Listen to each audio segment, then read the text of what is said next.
Okay, so I promise you, this is one of the last times, maybe. I'm not gonna do it next episode, but just for me, one more time, picture a woman. But this time she's at a kitchen table, okay? She is 46 years old. She's wearing a flannel nightgown and a cardigan because the house is cold at this hour. The heat is on the timer, and the timer turned the heat down at about 11 o'clock. She has her hair pulled back into like a low ponytail. She has reading glasses on the end of her nose. She has a cup of tea next to her that's gone cold about an hour ago. Mama hasn't even noticed. And spread out on the table in front of her are about 17 folders.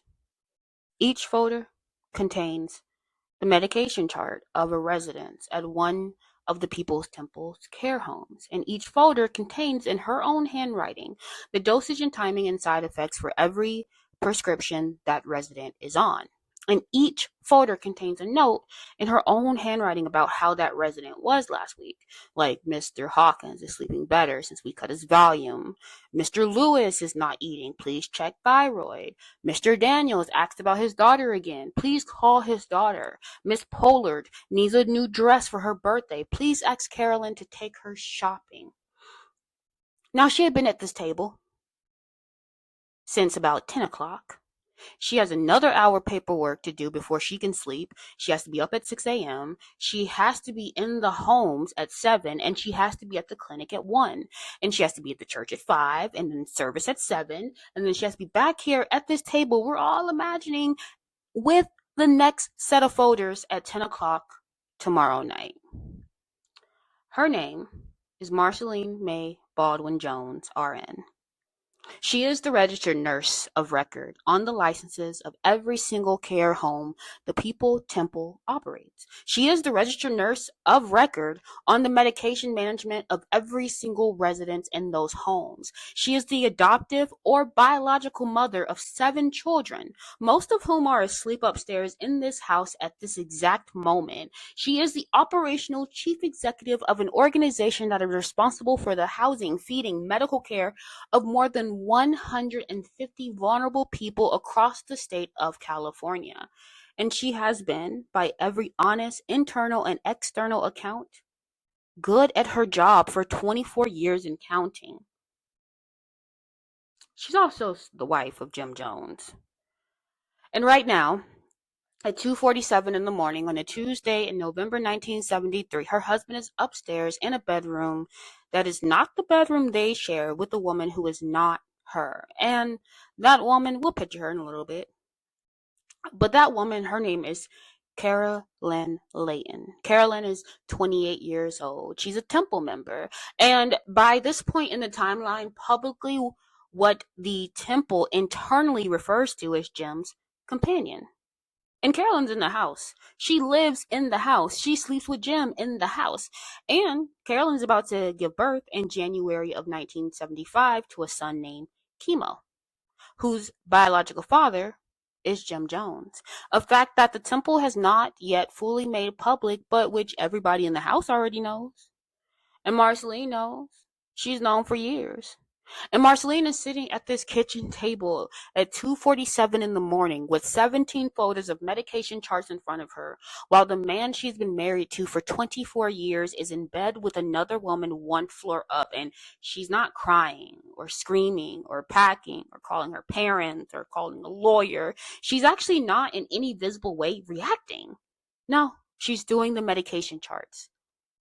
And she's doing the medication charts because if she does not do the medication charts do not get done. And if the medication charts do not get done, then Miss Lewis does not get her thyroid check. And if Miss Lewis does not get her thyroid check, Miss Lewis dies in a state licensed care facility that has Marceline Baldwin Jones, RN, on the paperwork as the registered nurse of record.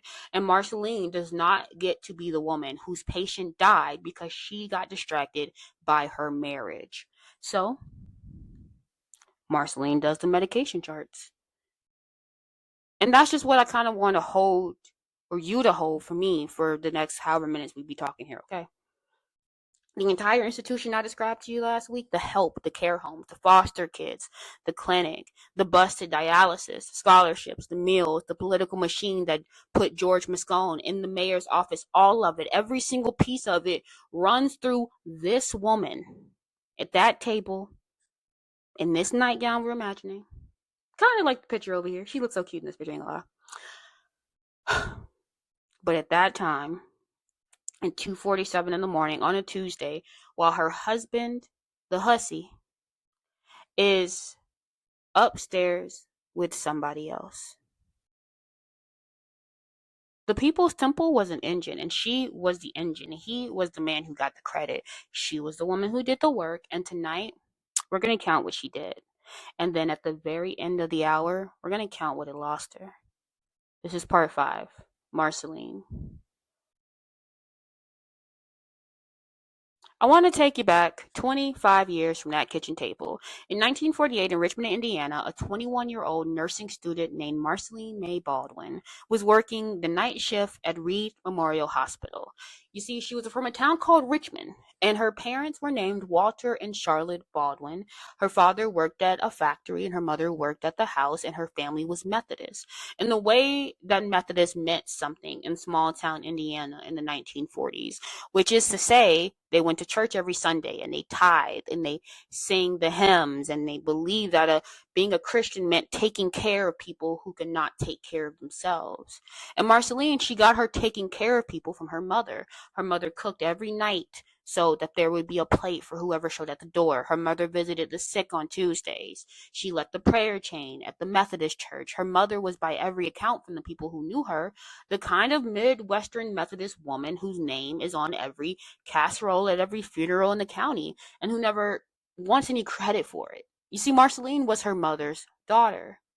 She trained as a nurse because that's what she did. If you were, a good old Methodist girl in Indiana in the 1940s and you wanted to be useful, teaching or nursing, secretarial wife or work or wife, those were the 4. And Marceline picked nursing, and Marceline was good at nursing, and Marceline had, by every account from the people she trained with, that thing that the good nurses have, which is a body that just doesn't flinch, and a mouth that doesn't panic, and a pair of hands that know what to do before the brain catches up. And at 21, she was one of the best young nurses on the floor at Reid Memorial. And on a night in 1948, while she was working in the hospital, she met just kidding. She met a 17-year-old hospital orderly, a kid who was working the floors to put himself through college. He's this little small town Indiana kid who grew up in Lynn, about 20 miles away, and he was strange in a way that the older nurses on the floor noticed and commented on. But a kid who was also bright and intense and charming, and he paid attention to Marceline in a way that boys did not usually pay attention to her. And of course, we know his name. His name was James Warren Jones, but he went by Jim. And Marceline was 4 years older than him, taller than him, more educated. She was from a more established family than he was. But on paper, in 1948 in Richmond, Indiana, Marceline Baldwin should not have been interested in Jim Jones, okay? But Jim Jones paid attention to her, and he listened to her when she talked about her patients, and he had opinions about politics that were more progressive than anybody she ever met, including her own family. And Jim Jones talked about race and poverty and injustice in a way that lit something up in her Methodist upbringing that had been quietly building her entire life, and that no one in Richmond had ever spoken out loud to her. Like, he was kind of a Christian socialist before she knew what to call it. And Marceline, the Methodist nurse from Richmond, was primed for somebody to walk in and tell her that the take care of people impulse her mother had raised her with it had a political shape to it. And Jim Jones was the first person in her life to draw that shape. And she fell in love with him. And on June 12th, 1949, they married. She was 22 and he was 18. And, like, kind of hold the, I don't know, the duality of that. Because she was 22, he was 18. She was the adult in the relationship. She was the one with the steady income, the credentials, and he was the kid, the dropout, the one with the strange childhood and the dead-eyed mother and the rumors trailing him from Lynn. And she was the engine, kind of, from day one. She was the engine before there was even anything to engineer. And she was the engine because that is who she was. And he figured out by that time, he was 18 years old, how to attach himself to engines and let them carry him. And that is a whole thing. And we're going to get to a next episode. People who attach themselves to an engine are specific kind of broken. And Jim Jones was one of them. And we're going to talk about Lynn, Indiana next week, I think. I have another idea, but we may go there first. Okay, this series is getting long, isn't it? But we're going to talk about what made him the way he was. But not tonight. Not tonight. Tonight's, at least this episode. But this moment, it's about her. She married him. And then for the next 29 years of her life, she did the work. So the first decade of their marriage was, by most external accounts, the closest, I think, when I look at everything, that Marceline ever got to being a normal middle class American wife. So they live in Indianapolis. Jim is in college, and then he was in the seminary. I'm saying that right. And then he's working as a student pastor at various churches in the city. And Marceline's doing her work as a nurse full time at the Methodist Hospital in Indianapolis. And she was the breadwinner. Her paycheck is what paid the rent and the groceries, and made it possible for Jim to pursue his calling, which in the early 1950s looked a lot like a young man trying on different denominations until he found one that fit. So he tried on Methodist. He said, "Ooh, can't do this." Then he tried on Disciples of Christ. Then he tried Pentecostal. Then he tried Independent Storefront. He preached at several small congregations in Indianapolis between 1952 and 1955. And he built a style and a following that would eventually become the People's Temple. And during all of this, what did Marceline do? Work, nursed, came home, cooked dinner, went to her husband's services on Sunday, sat in the front row, clapped when she was supposed to, gave the testimony when she was asked to give the testimony. Marceline was the pastor's wife, and she did it the way her mother would have done it, which is to say, quietly, in a competent way, with her hands always full of somebody else's casserole. And then in 1953, Marceline and Jim adopted their first child. Her name was Agnes. She's not pictured here. But she was Native American, and she was older than the babies most couples were adopting in 1953. And she was not the kind of child most white Midwestern couples in 1953 were trying to take home. She just wasn't. But Marceline wanted her anyway, because that's the woman Marceline was. And so Marceline brings Agnes home, and she mothers her, and she loved her on sight by every account. And then 2 years later, in 1955, they adopted Stephanie, Korean, a baby, a girl Jim had specifically sought out through international adoption channels because the Korean War had created tens of thousands of mixed race orphans in South Korea, half American, half Korean children whose American fathers had gone home and whose Korean fathers would not raise them. And the Joneses adopted one of those children, and then they adopted more. Over the next decade and a half, Marceline and Jim adopted children of Korean and Black and Native American and biracial heritage. They had one biological child, a son named Stephen Gandhi Jones, born in 1959, and they eventually raised 7 children in total, of 4 different racial backgrounds, in a white Midwestern household in Indianapolis, and then Redwood Valley, and then San Francisco. And Jim called them the Rainbow Family.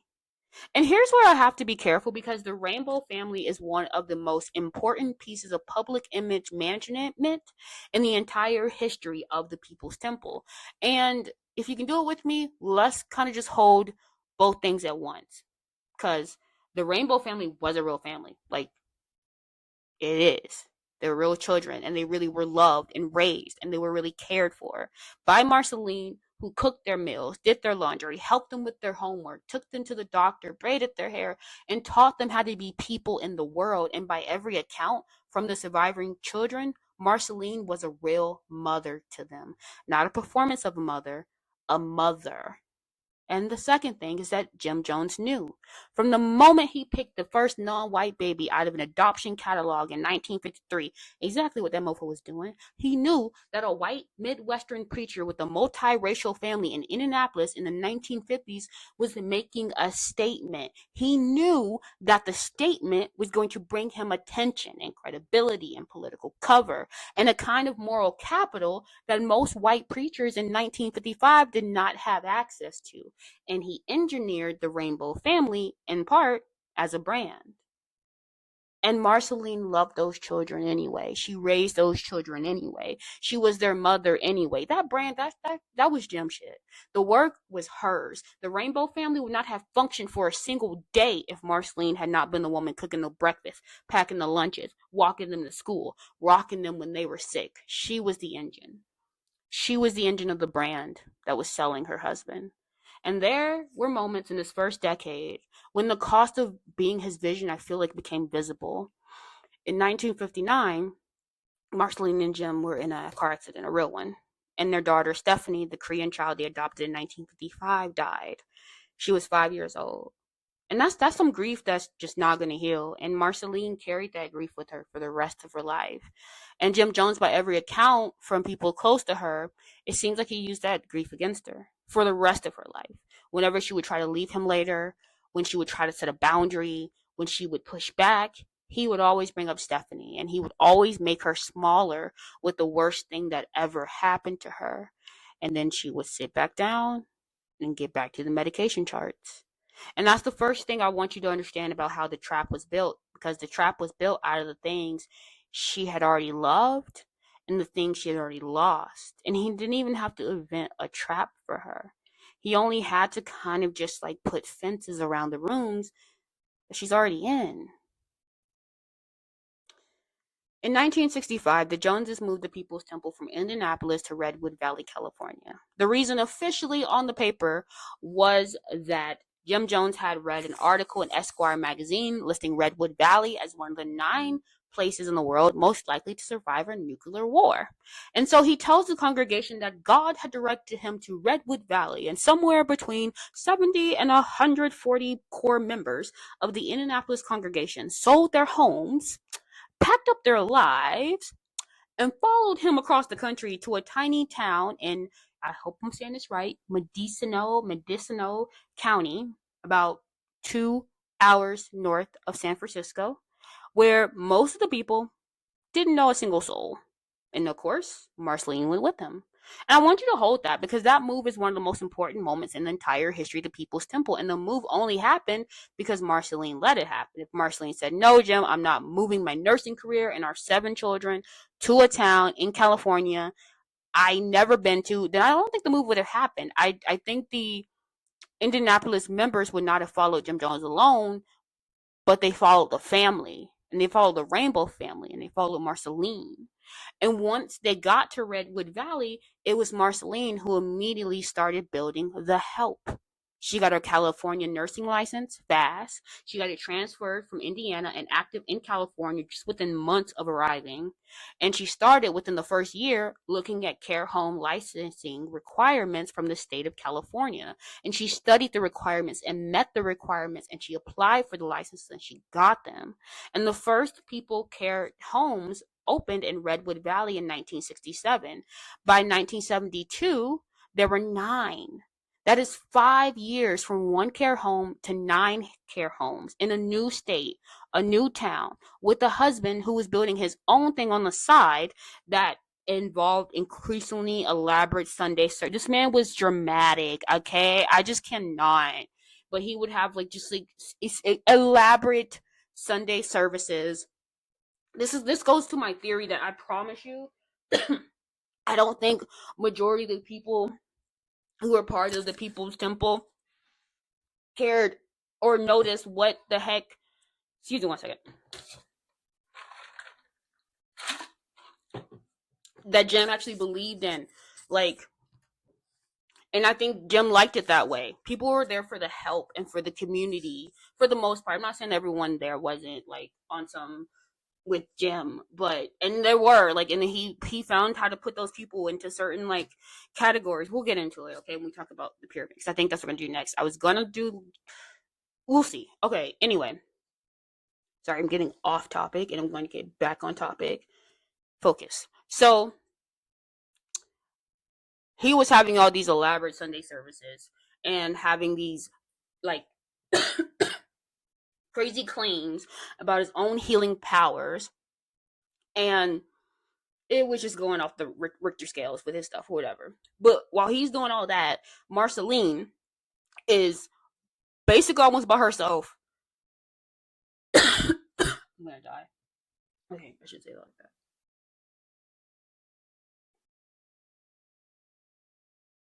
But yeah, so that paperwork and all of that work was Marceline's infrastructure. And by the late 1960s, something else was happening at the time. Jim was also changing. The Jim Jones of Indianapolis in 1955 had been a Christian socialist preacher with progressive politics and a multiracial family and a young wife who admired him. But the Jim Jones of Redwood Valley in 1968 was a man giving Sunday sermons, which sometimes he claimed to be the reincarnation of Jesus Christ. Sometimes he claimed that the Christian God was a fraud. And what did he call himself? The sky god or something? And that Jim Jones, was a true God. And sometimes he performed fake healings in front of the congregation involving chicken livers. And he just made it seem like he was pulling cancers out of people's bodies. And I'm not making any of this up because all these sermons exist on tape. The chicken liver healing fraud is documented by multiple defectors who said that they had been recruited to help him fake them. And by the late 1960s, Jim Jones is no longer a Christian socialist preacher. He was something else.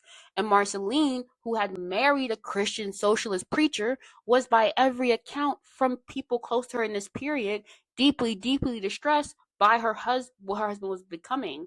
And it's because, like, she was like one of the only ones hearing what the heck he was saying, I think. And so she would fight him on it. And I'm not saying no one in the church ever heard anything, like, or ever actually heard. But yeah, it's just, he's a lot. Ugh.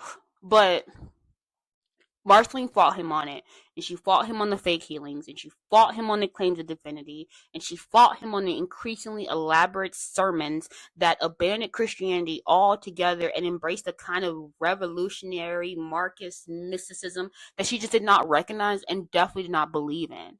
But she lost every one of those fights, and here is where the trap closes. Because by 1970, Marceline had a choice, and the choice is not a fair one, and the choice was engineered. It's either stay with Jim and keep running the care homes and keep being the mother of the Rainbow family and keep being the public face of the institution and keep delivering the help, or leave Jim, lose the care homes, licenses, the children, the institution, and lose every single one of the residents whose names she knew by heart, and lose the entire community of people whose lives she had been building for 15 years. Because here is the part of the trap that Jim was very good at, and that cult researchers, especially I cannot pronounce her. It's Janjalalich. She has work about bounded choice, and it's written so well. And it's just something I want you to understand viscerally before we go any further, is that the institution was him. The licenses had her name on them, but the institutions were legally, financially him. The 501c3 was his church. The bank accounts were signed by him. The political relationships were cultivated by him. The members have been recruited by him. They believed in him and they followed him. And if him and Marceline divorced, every single member would have to choose between them. And most of them would choose Jim because he was the one with the pulpit. So if Marceline left Jim, Marceline lost everything except her nursing license. She would not get to keep the care homes, the residents, the relationships with the foster kids. She would not get to keep the children she adopted with Jim. Half of them were not even legally on her paperwork alone. Several of the adoptions actually had been processed primarily in Jim's name, and then she would be listed as some of them for the secondary parent. And Jim would also always make sure that she knew about this, by the way. So he's basically threatening her with some of the kids. She would not get to keep the community. She would not get to keep the work. And the work by 1970 was who Marceline Baldwin Jones was. The work was herself. And he had built over 15 years in architecture, in which leaving him meant abandoning every single vulnerable person in her care. And then, just to make sure she understood the math, he would manufacture crisis designed to remind her. He would threaten suicide if she mentioned in leaving. I should have said unaliving.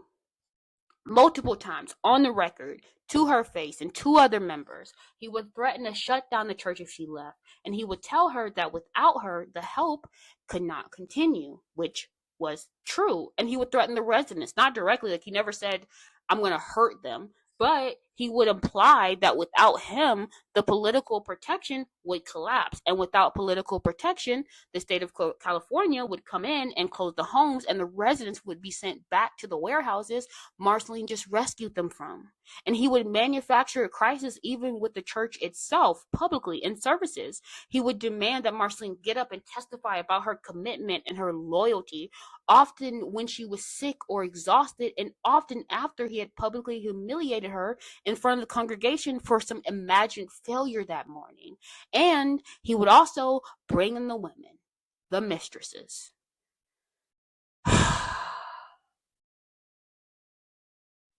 I almost put the woman he put up in her house. That's actually really how I wanted to say it, but that's how I'll be correct, I guess. But the women he put up in her house. I guess I gotta have to talk to him, talk about him, talk to him. Heck no, but talk about him. Not because there's some salacious part of this story, although they are how that the story usually gets told.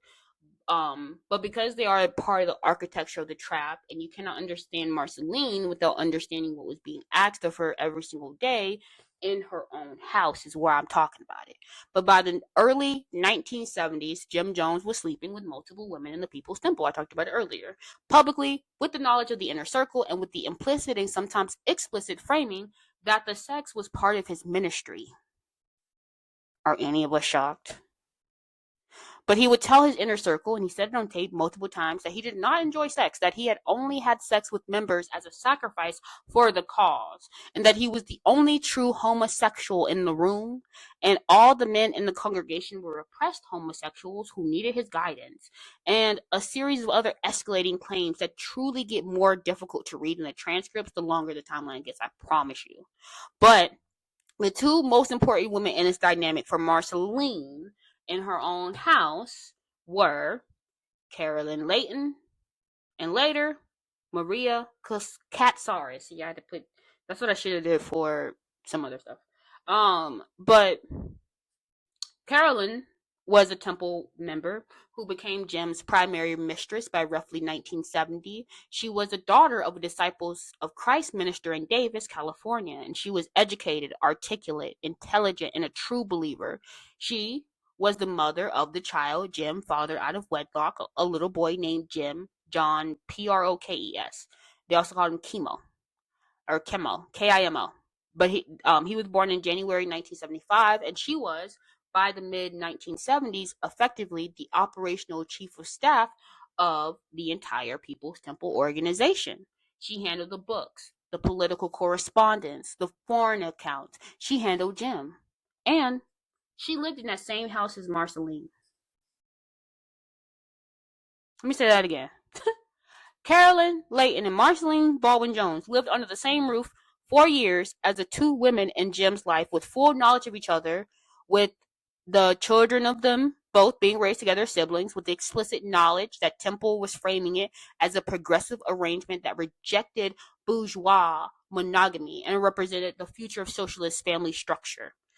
This is what Marceline was also asked to agree on out loud in front of the membership. She was asked to say it from the pulpit sometimes, to publicly affirm the arrangement, that it was consensual, political, and correct. And she was asked to testify to her happiness and to praise Carolyn and to love Carolyn's son as her own grandson, which, to her credit and to her cost, she largely did, because it's a baby. And Marceline was Marceline, and a baby is a baby. Now, Maria Catharsis, which is a very interesting story because this is her brother who came to visit, and she later tried to kill him. She looks like it. I'm not gonna lie. Okay, anyway, let me keep my personal opinions. But she looks a little wicked. I'm not gonna lie. Like, and the fact that, like, I do leave her brother survive, but the fact that she is like part of all of it, and like, I don't know, wanting him dead just doesn't help. Anyway, but that's Maria, as you can see, her name is above. Um, But Maria comes a little bit later, around 1973, 1974, and she's younger, mid 20s, Greek American. She's the daughter of a Greek Orthodox priest, and she became Jim's other companion, eventually moving into Jonestown itself in Guyana and serving as one of his closest personal aide. And by the time of Jonestown, Maria, Carolyn, and Marceline were the three women in his life, and they all lived in Guyana together, and they worked together, and they all kept the institution running together, with Marceline as the legal wife, and Carolyn as the operational partner, and Maria as the personal aide. Now let's let's just like kind of like I like let's imagine, okay? Let's I didn't even add this. Let's imagine what it's actually like on Tuesday at Lent, okay? I'm gonna go on a little side tangent. Marceline's coming in home, right, from a care home inspection. She dropping her bag, walking to the kitchen, finding Carolyn at the table, feeding Kimmel, saying, "Hey, Carolyn, hi, Kimmel," making a sandwich, eating the sandwich next to the woman her husband was sleeping with that night. Then going back to work in the afternoon. Then she comes back home for dinner. Then she sits at the table with her own children, Carolyn's child, and Carolyn, and sometimes Maria, and sometimes Jim. They say the grace. They do the dishes. They sit down at the kitchen table. Then she does sit down at the kitchen table at 10 o'clock at night. How many photos she has, child? 17 photos of her medication charts, and she's doing the work, going to bed alone because the bed was being used. Y'all realize this is her life for years? And then there were the catharsis sessions, by the way. I have to mention those because if you don't know what they are, you can't understand the texture of what she's living with. The People's Temple held what were internally called catharsis sessions, or sometimes planned commission meetings, in which the inner circle and sometimes the broader membership would publicly criticize each other under the framing that this was socialist self-criticism in like some revolutionary tradition. And so members would be accused of various sins, real or invented. It just like it really just sounds like a gaslighting like doesn't it? It just sounds like a gaslighting session. Like let's just all like publicly gaslight each other. Like that's kind of what it sounds like to me. But yeah, so they would accuse each other of stuff, real or invented. That's what makes it feel because it's like no one can like you could I don't know, like you could sit here right here and just tell me I murdered you. You murderer! You murdered me! That's actually probably what I would do. That's what I would do. I'd be like, you murdered me! Because it's obvious you didn't do that. He'd hate me. I'd always try to figure out a way to be slick about it, get out of this crap. But, oh, and then, like sometimes they'd be required to confess, I did murder you. But it would be required to accept a punishment, which sometimes meant a public humiliation. Sometimes it meant a physical beating with a paddle, and they also call it the paddle the board of education. See, these are the parts I've been out for, okay? But it also sometimes meant being forced to box another member in front of the congregation until one of them fell down, and sometimes being forced to confess to crimes they had not committed, so that Jim would like later have leverage on them. And Marceline, unfortunately, she was a regular subject of these sessions, as you can imagine. All jokes aside, like she was accused of being a bougie Methodist who did not understand revolutionary love, and uh, she was accused of being insufficiently dedicated to the cause. Like, and she was accused of being possessive of Jim and jealous of Carolyn and unable to embrace the future. And she was required in front of the membership to apologize for these things and to thank the people who had criticized her. She was required on at least one documented occasion that I have read to embrace Carolyn publicly and call her a sister. And you know, she did it because the alternative was leaving, and leaving meant abandoning the work and the children and losing the residents to the warehouses again. And she did it because somewhere by 1973, you know, the math of staying was still cheaper than the math of leaving. And Jim, he built that math himself over 24 years deliberately. And he was very, very good at his job.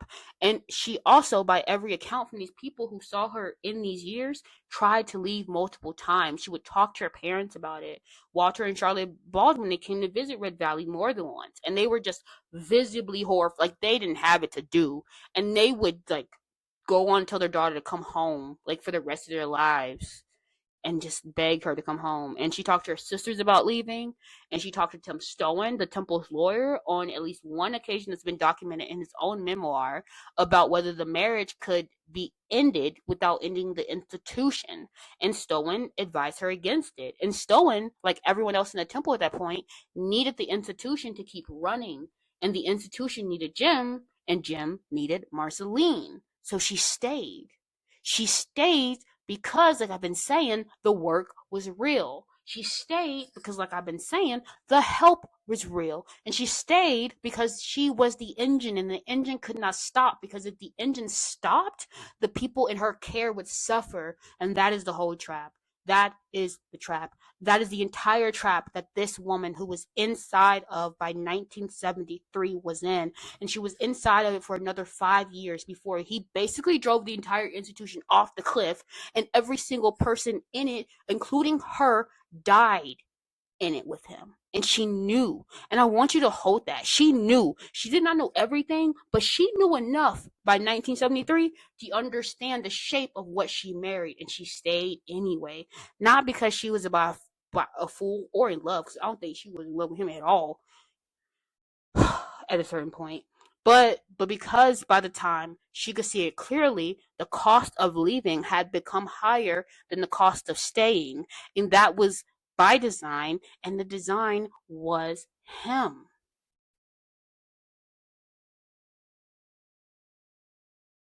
Now, I missed a slide. I'm at it.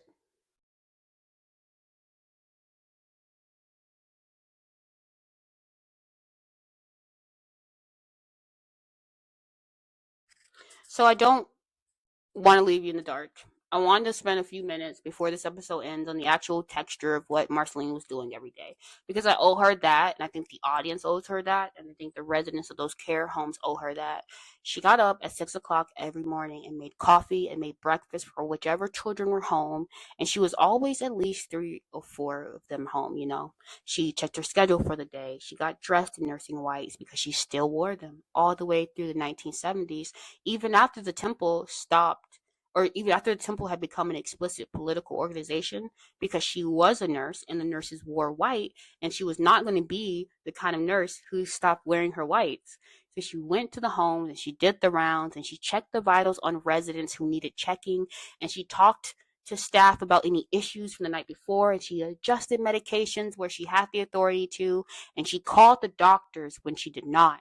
And she sat with residents for a few minutes each, and she knew their names, their birthdays. She knew what their grandchildren were named, and she asked about the grandchildren, and she wrote things down so she could remember to ask again next week. And then she went to the foster homes, and she checked on the kids, and she made sure they had clean clothes. She talked to the teachers. She brought school supplies out of her own pocket on a regular basis, because the church accountant was kind of thin and slow, and the kids, they needed to write now, okay? And she went to the clinics and she saw the patients and she did blood pressures and blood sugars and she gave injections and she referred out to specialists when she could. And she fought with insurance companies on the phones for hours when she had to. And she wrote letters of medical necessity and signed prescriptions her credentials let her sign. And she coordinated with hospitals when residents had to be admitted. And she went to the church office, signed papers, reviewed contracts, talked to inspectors, talked to journalists sometimes, because she was the photogenic, credentialed Methodist coded face that the press wanted to see, and the church needed her for that, and she did it. And then she went to services, and she sat on stage, and she sang the hymns, and she gave the testimony when she was asked to give damn testimony, and she clapped when she was supposed to clap, and she embraced Carolyn when I would have slapped embraced Carolyn. And she came home and she cooked dinner, she helped with homework, and she put the youngest children to bed, kissed their all behinds goodnight. And then she sat down at the kitchen table 10 o'clock at night with about 17 dang folders. And that's just that. I don't even know if it was more, but she did it. And she did them every night for years. And every single resident in those homes had clean sheets, their medications managed, had a birthday celebrated, they had their hair done, they got to die with somebody holding their hand. And most of the time, that somebody was Marceline herself, because that is how she ran the homes, because she was that kind of nurse and she was that kind of woman. That's what she was doing while he was upstairs. That is who she was paying for the help with. She was paying with her marriage and her body and her self-respect and her sleep and in her relationship and her parents and her sisters. She was paying with her interior life, which by every account from people who knew her in the last years had collapsed down to almost nothing by the time they got on the planes to Guyana. And she was paying for that help with herself. And the help was real. The help she paid for was real. That is the math of Marceline Baldwin Jones, RN, from the early 1950s to the late 1970s. And she paid every dollar she had and every currency she had to keep the engine running. And the engine ran for everybody except her. I want to close with the son, with a son. Stephen Gandhi Jones was Marceline's only biological child, and he was born in 1959. He was 19 years old on November 18th, 1978, and he was, on that day, in Georgetown, Guyana, 80 miles from Jonestown, playing in a basketball tournament with several young other Temple men. Therefore, he did not die in the pavilion, and therefore he is one of the people who has carried the story of his mother for the last, 48 years? And he has spoken about her publicly many times in interviews and documentaries and his own writing. And go find his words yourself in his own voice. Because I don't want to put like a fabricated quote in his mouth tonight, but I'm going to paraphrase fairly what he has said consistently over the decades about who his mother was in the last years of her life. I think it's very appropriate and very honoring to kind of end this episode that way, not like heavily on Jim. But this James, I'm gonna call him James. But he basically said in essence that his mother was one of the good things in the People Temple, and that his mother was trying every day to hold the institution together so that people in it would not suffer, and that she stayed because she believed she could save people, and the longer she stayed, the more people there were to save, and the harder it became to leave. And he said that his father broke her, but that she did not break completely, and that what was left of her in the last years was still trying.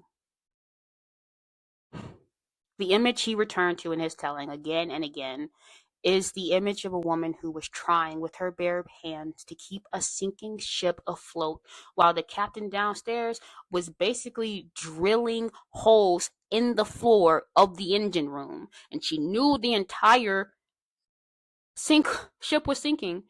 And she kept bailing. And she kept bailing until November 18th, 1978. And so, I'm gonna ask you to take a breath with me and to picture her one more time at that kitchen table. It's 2:47 in the morning. It's November 13th, 1973, and she is 46 years old, and she has 5 more years to live, and she does not know it. And she has 17 folders in front of her, and she has cold tea, and she has a husband upstairs in a bed that's not hers, and she has 7 children asleep in rooms around her, and she has 150 some vulnerable people in her care across the state of California, every single one of whom is sleeping safely tonight because of decisions she made today. And she is doing the medication charts, and she ain't asking for nobody help or crying or leaving. She's doing the work. And every single thing I told you about last time, every single piece of help, old woman with the quilt, remember her? Every man who got off here, remember him? Every foster kid in the clean shirt, remember them? Every voter on the temple bus, remember them?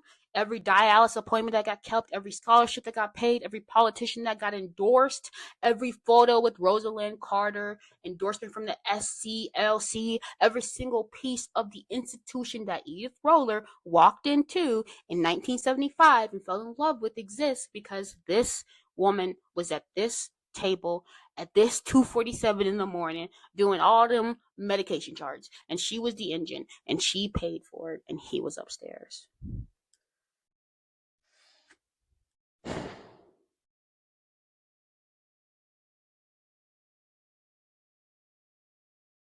So I decided mid episode we're recording, I went to go fix the slide and I changed the slide.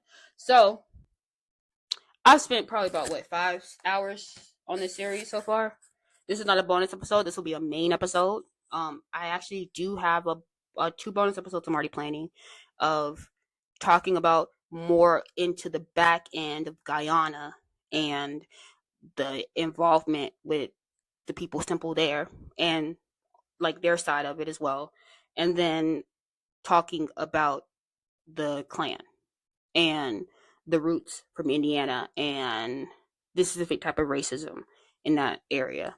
It will also be another bonus episode, somewhere in between, probably parts 8 or 9. I'm not sure, or 7 or 8. Yeah. Okay. Anyway, but as far as this series goes, we've talked about Edith Roller, who walked into the service and she signed her life away, and we've talked about the woman in the care home who got her hair done. And we've talked about the Oakland grandmother who got on a temple bus, went to the county fair, came home with the quilt across her knees.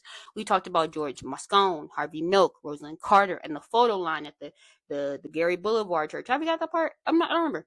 But tonight we talked about Marceline at the kitchen table, 2:47 in the morning, with 17 photos in front of her, and her husband upstairs with somebody else like a little hussy.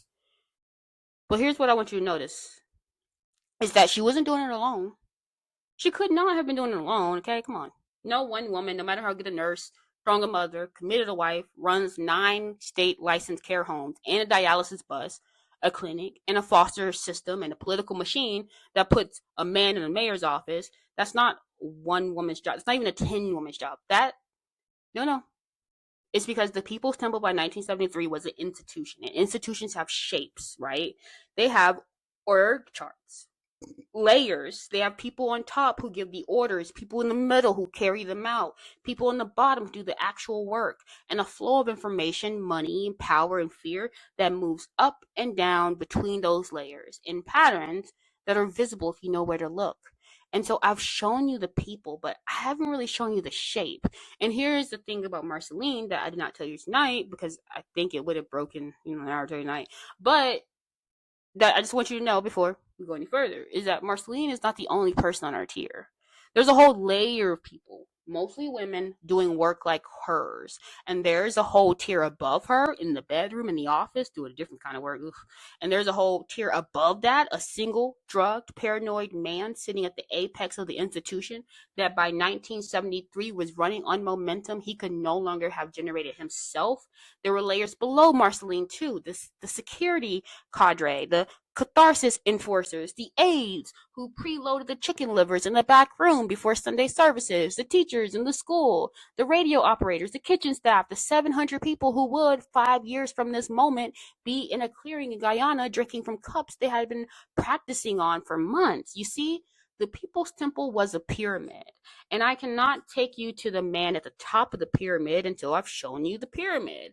So I changed my mind. Next week in part 6, we're not going to Indiana. And am I just trying to put off talking about Jim? Yes, okay. But I'm not going to Indiana. I changed my mind. I changed my mind because I realized that if I take you to Lynn next week, I feel like then I'm telling the story as if like the People's Temple is a story about one broken man, but the People's Temple is not a story about one broken man. It's a story about a system that one broken man built, and the dozens of people who agreed to run that system with him, and the hundreds of people who agreed to live inside it, and the millions of Americans then and now who would have agreed to live inside it if it had showed up in their neighborhood with the right pitch.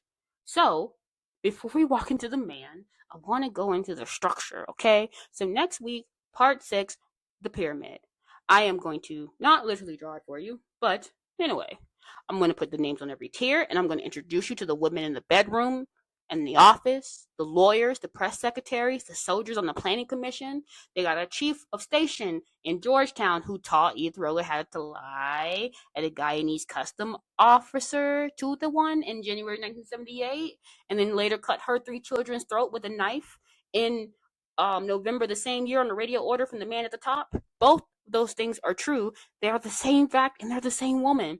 That is the moral structure of the People's Temple. That's the moral structure of like what almost every cult that's ever existed and every authoritarian movement that has ever organized itself, or every abusive institution that runs on a charismatic founder, or with true believers and a base of regular people who don't know what is in the books. So sorry guys, hyped, but if you can see the pyramid, I feel like you can walk down it, right? But like if you can't see the pyramid, I feel like the pyramid is gonna walk down you, and that probably makes no sense, but it makes sense in my head, and the pyramid just walked me, so it's a little weird in my head right now. Okay, but anyway, that's next time. If you made it through this one, thank you, because I feel like it's probably hard for you to imagine. I'm like, imagine sit here in the kitchen with me at 2:47 with a woman who's like sinking and won't let herself sink, and maybe hearing that maybe feels somewhat familiar to you in a way that could hurt.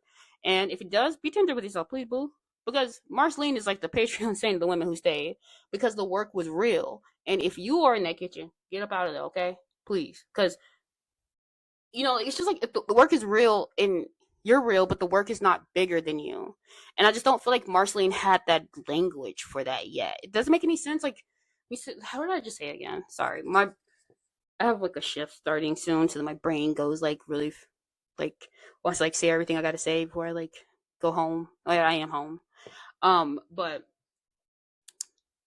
I said the work is real, and you're real, and the work is not bigger than you. Yeah, yeah, I think that makes sense. And I don't think that Marceline had the language for that yet.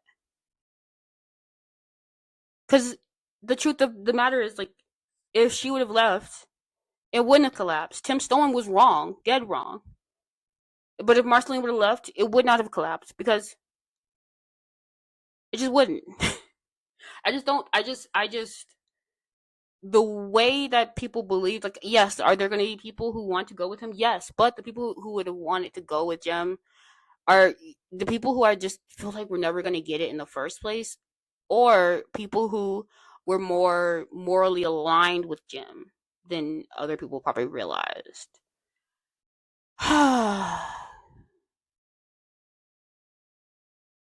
But we can name what she could not name, and we can leave what she could not leave, and we can carry her with us when we go. So next week we're just gonna basically draw the shape she was inside of. Yeah, that's what's gonna be getting done. All right.